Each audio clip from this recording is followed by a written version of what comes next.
Ini rata-rata kan kolaborasi ya. Common di negara manapun, usaha migas itu nggak bisa dikerjakan oleh satu institusi atau satu lembaga, harus berkolaborasi. Sehingga memang pilihannya adalah banyak, tidak hanya di Indonesia. Jadi kalau kita tidak kompetitif, regulasinya tidak jelas, tidak clear, maka mereka akan memilih ke tempat lain. Fakta menunjukkan 5 tahun terakhir, hampir 56% arah investasi hulu migas global itu ke Amerika Utara. Dan tadi Pak Oki menyebutkan di Amerika produksinya luar biasa besar, karena memang mereka memberikan treatment baik fiskal maupun non fiskal yang luar biasa untuk menarik investasi. Satu di situ. Nah, di migas itu kuncinya adalah eksplorasi. Sementara eksplorasi itu tahapan yang paling berisiko di dalam konsep PSD system, karena kita pakai yang nama production sharing contract. Kalau Pak Oki investasi cari minyak nggak dapat, katakanlah kehilangan 1 juta US dollar, maka uang itu akan hilang begitu saja. Permasalahannya, kalau itu yang melakukan BUMN Bapak Ibu sekalian, ini ada 2 ketentuan regulasi, baik undang-undang korupsi maupun undang-undang keuangan negara dan undang-undang BUMN yang kemudian masalah perdata bisa menjadi pidana.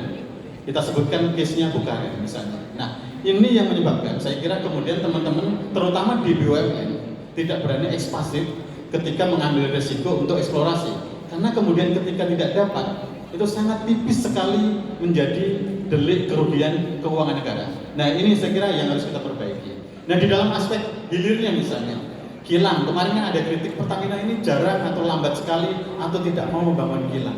Kilang itu Bapak Ibu per 100.000 barel per hari itu butuh investasi hampir 7-8 miliar US dollar. Nah, sementara kapasitas kilang kita hari ini 1,2 juta barel per hari, konsumsi kita 1,6, idealnya kita perlu kilang itu kapasitasnya 2 juta barel. Artinya kita kurang sekitar 800.000. Kebutuhan investasinya berapa? Hampir 1.400 triliun. Nah, jadi supaya sama-sama paham nih, kebutuhan investasinya sebesar itu. Nah, seringkali Pertamina nggak bisa melakukan sendiri karena dari hulu sampai hilir mereka harus menghandle semua unit usaha, sehingga harus bermitra. Bermitra dengan siapa? Salah satunya Saudi Aramco, Kuwait, Iran yang pernah menjajaki itu kemudian mundur. Kenapa kok mundur?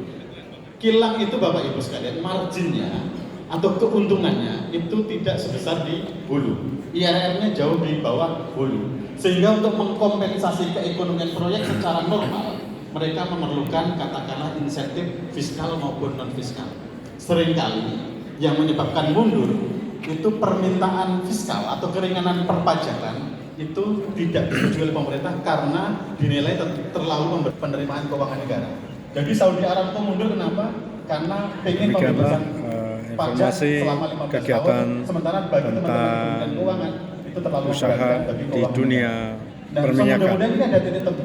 Para mahasiswa harus ada political will. teknik perminyakan itu mulai dari hulu atau sampai dengan terkait dalam bidang perminyakan dari 8.000 SPBU maupun masyarakat dimanapun berada, khususnya komunitas Pancasila Dasar NKRI Bukan Pilar, Kanjeng RI sekarang baru mengikuti diskusi tentang Investor Daily Summit 2025 New Economic Order.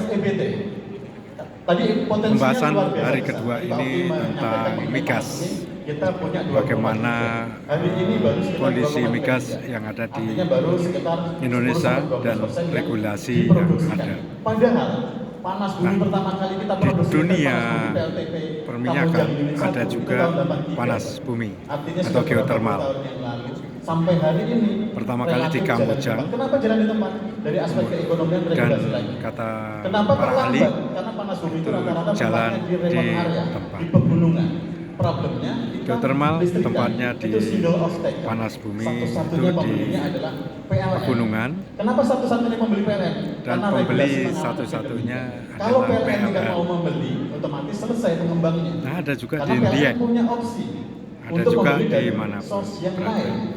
Nah, kita akan diskusi bagaimana perkembangan ke depan geotermal. Itu per KWH dengan yang sekarang disubsidi. Bapak-bapak, ibu-ibu, Kanjeng RI selalu mengingatkan semua usaha, semua penggalian hasil tambang, minyak, gas, dan geotermal itu harus tetap mengingat Pancasila. Pancasila sebagai dasar NKRI tidak bisa diganti atau dijadikan bagian dari 4 pilar MPRN.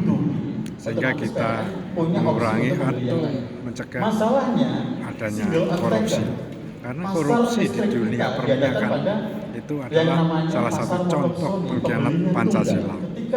Mari kita bersama-sama saling mengingatkan.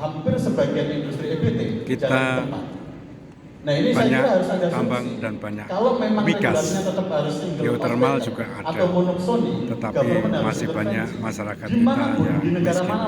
Oleh karena itu, Kanjeng RI menyarankan mengelola negara ini, manajemen negara ini untuk mengelola secara betul. Kanjeng RI tidak setuju kalau migas, apalagi geotermal, itu diberikan oleh ormas agama. Seperti belum lama ini, ada beberapa yang terkena permasalahan sehingga akan menjadi permasalahan yang sangat rumit. Mari bersama-sama untuk peduli pada industri migas, energi yang terbarukan juga. Oleh karena itu kita harus menghemat energi BBM. Mari kita saksikan lagi diskusi tentang migas. Yang sisanya non BBM. Artinya kita impor BBM itu hampir separuhnya. Jadi kita 1,6 juta, produksi 800, impornya 800. Itu kalau Bapak Ibu cermati, ketika harga minyak dunia naik, pasti nilai tukar rupiah kita tertekan.